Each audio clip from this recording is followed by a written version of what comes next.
اعوذ باللہ من الشیطان اللعین الرجیم بسم اللہ الرحمن الرحیم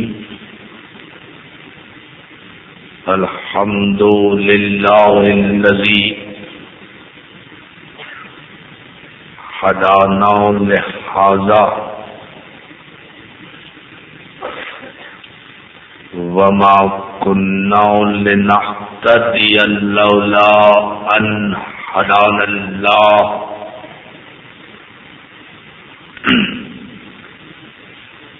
لقد جاءت رسل ربنا بالحق والصلاة والسلام والتحية والإكرام على سيد أسلم ما في الوجود سر الله في كل موجود نقطة دائرة الوجود صاحب لواء الحمد والمقام المحمود مولانا و مولا الثقلین جد الحسن والحسین ابی القاسم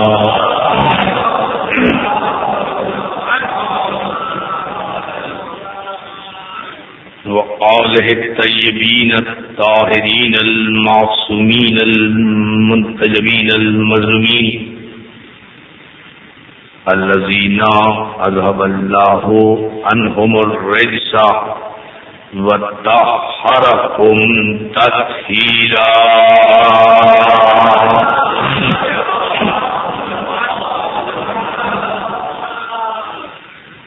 أما بعد فقد قال سبحانه وتعالى في محكم كتابه الحكيم أيها الناس قولوا لا إله إلا الله تفلحوا الصلاة.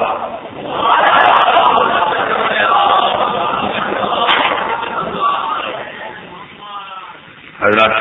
متوجہ ہیں، حضرات گرامی قدر، عزیزان محترم، اداداران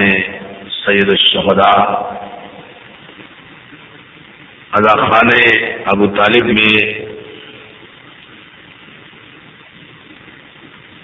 عشرہ محرم کی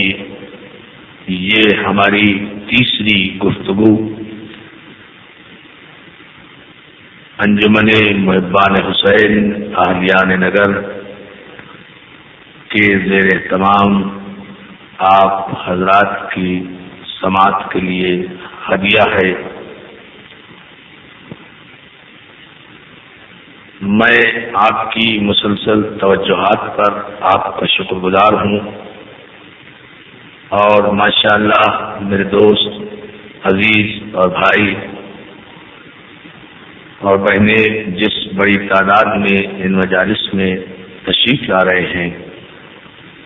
اس کی جزا تو یقیناً انہیں بارگاہ زہرا ہی سے عطا ہوگی۔ عقیدہ ہمارا عنوان گفتگو ہے، اور عقیدہ بیان کرنے کا مقصد کسی کے عقیدے پر اعتراض نہیں ہے، اپنے عقیدے کا اظہار ہے۔ توجہ ہے کیا؟ ہر شخص کو اس دنیا میں کسی نہ کسی عقیدے کے سہارے جینا پڑتا ہے۔ ہر شخص کسی نہ کسی عقیدے کا پابند ہوتا ہے۔ شریعت کی زبان میں اسے عقیدہ کہتے ہیں، لٹریچر اور ادب کی زبان میں اسے نظریہ کہتے ہیں، انگریزی میں اسے آئیڈیالوجی کہتے ہیں۔ بات ایک ہی ہے، فرق صرف یہ ہے کہ نظریات بدلتے رہتے ہیں، آئیڈیالوجیز چینج ہوتی رہتی ہیں، عقیدے تبدیل نہیں ہوا کرتے۔ جیسے جیسے زمانہ بدلتا ہے ویسے ویسے نظریات بدلتے ہیں، معاشیات کے اسکالرس نے آدم اسمتھ کی تھیوری کو الفرڈ مارشل کی تھیوری کے ریفرنس سے ریجیکٹ کر دیا. ماہر معاشیات یا معاشیات کا جو بابا آدم کہلاتا تھا وہ آدم اسمتھ تھا، لیکن اس کے بعد الفرڈ مارشل آیا، اس نے اس پورے نظریے کو باطل قرار دیا.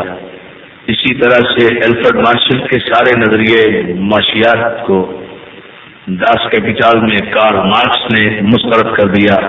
یعنی نظریے ایک دوسرے کو مسترد کر کے قائم کیے جاتے ہیں، لیکن جو عقیدہ حق ہوتا ہے وہ دوسرے عقیدے کو مسترد کر کے قائم نہیں کیا جاتا. صلوات بھیجنا محمد.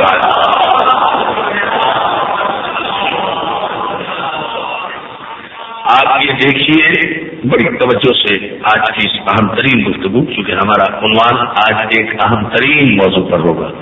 اس لیے میں بہت آہستہ اور بہت سکون کے ساتھ آپ کے معیار سماعت کو انشاءاللہ بلندی کی طرف لے جاؤں گا، اور اس کے بعد جو کچھ ہم اپنے عقائد رکھتے ہیں وہ ہم آپ کی خدمت میں پیش کریں گے، اس اعتبار سے کہ تمام عالم اسلام ہماری گفتگو کو سنیں. نظریات بدلتے رہتے ہیں، اور نظریات چونکہ دنیاوی اسکالرس کے ہوتے ہیں، اس لیے آنے والا اسکالر جانے والے اسکالر پر تنقید کر کے اپنے نظریے کو منواتا ہے، اس کا انکار کرتا ہے، اپنے نظریے کو منواتا ہے، اس کی تردید کرتا ہے، اپنے نظریے کو منواتا ہے.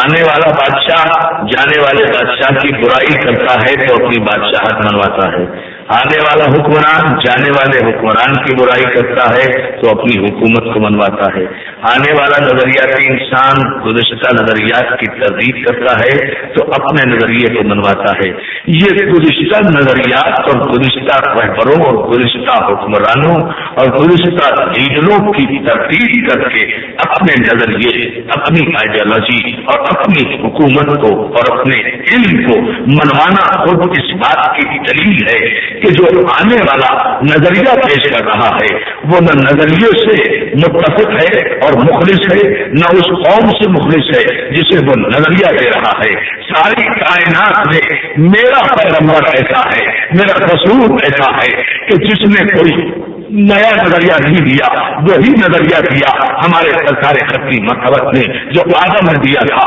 وہی نظریہ دیا جو نوح نے دیا تھا، وہی نظریہ توحید دیا جو ابراہیم علیہ السلام نے دیا تھا، وہی نظریہ دیا جو موسیٰ اور عیسیٰ نے دیا تھا. یعنی آپ یہ دیکھیں کہ دنیا کے رہبر اپنی کرسی اقتدار کے استحقاق کے لیے گزرے ہوئے لوگوں کے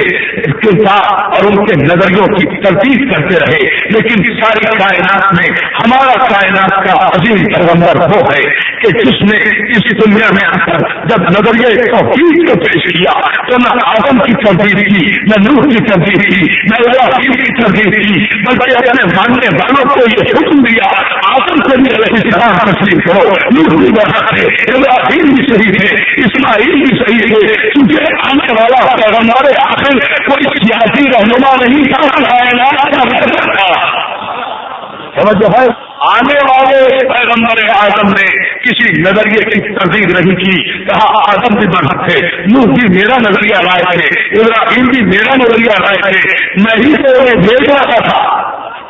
اور جو ہے نا مسئلہ ہم عقیدے پر چونکہ تیسرے مرحلے میں داخل ہے، ہم نے کل تک اور پرسوں کی مجالس میں توحید کو سمجھایا اور کل علی بن ابی طالب کے حوالے سے توحید کو سمجھایا. ابھی ہم نہ ولایت پر آئے، ابھی ہم نہ نبوت پر آئے، ابھی تو ہم سمجھا رہے تھے کہ جسے ہم نے اپنے عقیدے میں معصوم مانا ہے اس نے اپنے علم کے ذریعے سے توحید کے نظریے کو استحکام بخشا، لا الہ الا اللہ کے نظریے کو استحکام بخشا. اس علی نے بتایا کہ توحید کیا ہے، وحدانیت کیا ہے، احدیت کیا ہے، سمجھیت کیا ہے، وہ عبادت کے لائق کیوں ہے، وہ سجدے کے لائق کیوں ہے، اس کی عبادت کی جانی چاہیے، اس کے آگے سر کو جھکانا چاہیے. آج ہم یہ بتانا چاہیں گے کہ ہمارے یہاں مذہب شافعیہ ہے توحید کے بعد سب سے بڑا نظریہ رسالت کا نظریہ ہے، نبوت کا نظریہ ہے، مقام نبوت کا نظریہ ہے، اللہ کے مصطفیٰ کا نظریہ ہے. اس لیے کہ ہماری نگاہ میں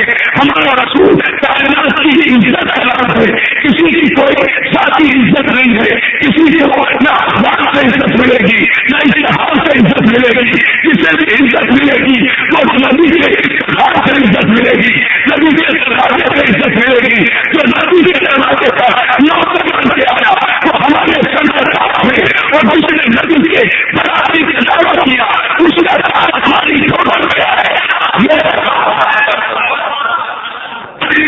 کائنات کی عزت کا نام ہے.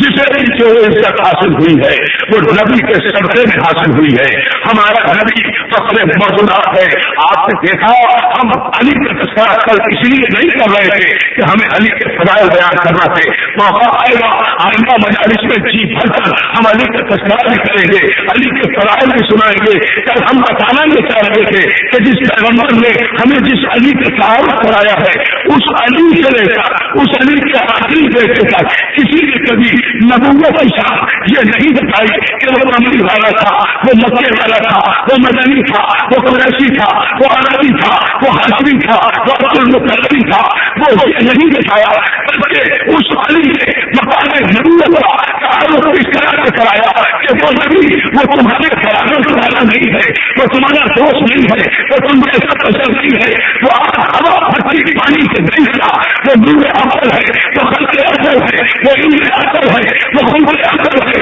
وہ حسن اثر ہے, وہ حسن عمل ہے, وہ مجھے تصویر کائنات ہے, وہ علم چاہیے مبینات ہے, وہ مجھے تخلیق شہاد ہے, وہ گنتی کا پہلا عدد ہے, وہ رحمت للعالمین ہے, وہ بشیر ہے, وہ نذیر ہے, وہ سراج منیر ہے, وہ علم کل ہے, وہ علم کل ہے, وہ عقل کل ہے, وہ دانا سبل ہے, وہ مغار کل ہے, وہ خاتم النبیین ہے, وہ شجر انبیاء سے ہے, وہ ناتا اسلام سے نہیں آیا, وہ نبی خطان سے نہیں آیا, وہ انبیاء کے شجرے سے آیا, وہ معصومین کی روح سے آیا, وہ اخلاق طاہرہ سے الحمد مطہرہ کی طرح منتقل ہوتا ہوا آیا. اور علی نے اس لیے کہا کہ وہ نہیں آ رہا تھا جس ملک سے نبی آ رہا تھا اسی ملک میں علی آ